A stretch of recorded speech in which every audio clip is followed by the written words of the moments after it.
Hey, welcome to your daily dose of dopamine. I'm Susan. That guy's Robert. We have so much to talk about. We do. First, You know, I wanted to put out there that idea we talked about in a previous episode about the Warriors. The idea of being motivated by criticism. My feeling is it's a real double-edged sword, because there's the idea of don't allow any of that in, and then there's the other part that says hear it and perhaps don't respond to it right in the immediate or figure out what to do with it. What do you think about that idea of responding to criticism or not, or what to do with criticism? if you can keep your emotions, sort of allow them and see them, but see them as emotions and not as you, not as the event, not as a defining thing, but as a reaction to a defining thing, then I think you have a chance to not judge yourself and not have a sense of failure or inadequacy or whatever. Mhm. Not criticize yourself Right. because you recognize this emotion. It's a real thing. It can be valuable. It can be an opportunity to learn and to look in and to think about something maybe we're too modest or too nervous to think about ourselves. So it's risky, you know, somebody else's criticism. That maybe that's the way you do that. Is survive criticism is to not take it too personally, but step back and listen to what was actually said. Maybe it I can help. think I think that's right. And I think it's not an individual thing. I think it's something that requires, in order to be processed correctly, multiple safe people to bring that forward with, to give that to. So, kind of like we can lift stuff off of each other by saying, I heard you, that's out there. Now let's get on with what we need to do, which is the process, right? That the criticism can't be the foundation. I think also it's important not to take it as um, to completely isolate yourself from it, because there may be validation. And so, this is that thin line. And, you know, it also depends on frequency and volume, intensity, right? That one of the best things that I think champions, as I've studied over the years, do is when they get to these high levels, they say, turn off your phone.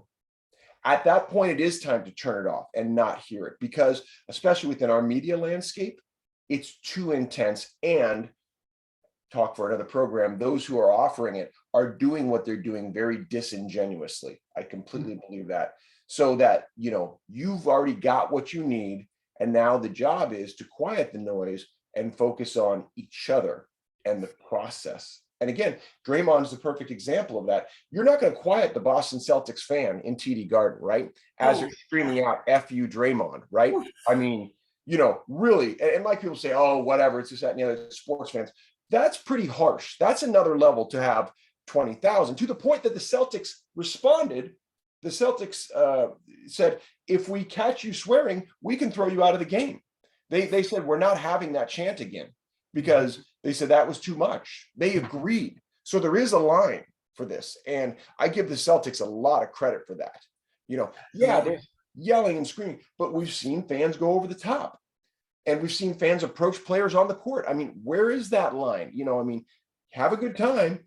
But like for me, the line is I never cheer injuries. Somebody's hurt. I'm Oh, so sorry the person got hurt.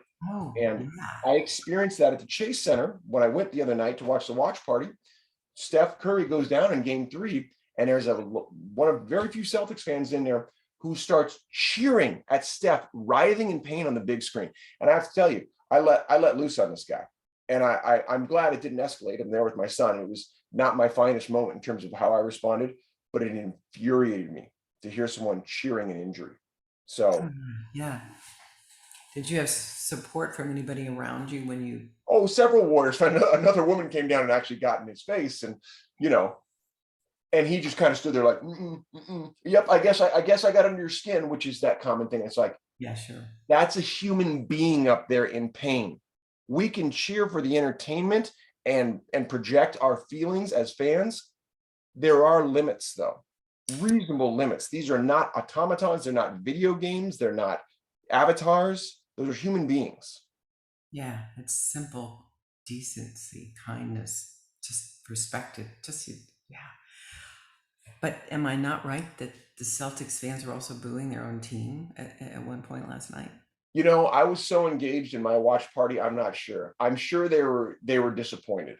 I heard the And commentators say that, and I yeah, was stunned. It's not a far distance. That's a tough crowd, shall we say? sure. Well, and this is interesting conversation for another time as we're approaching our 5 minute here. Say that there's talk about East Coast, West Coast, right? And that many East Coast cities are known for being tougher on their teams, and it's part of their culture. Philadelphia is notorious for that. They booed Santa Claus.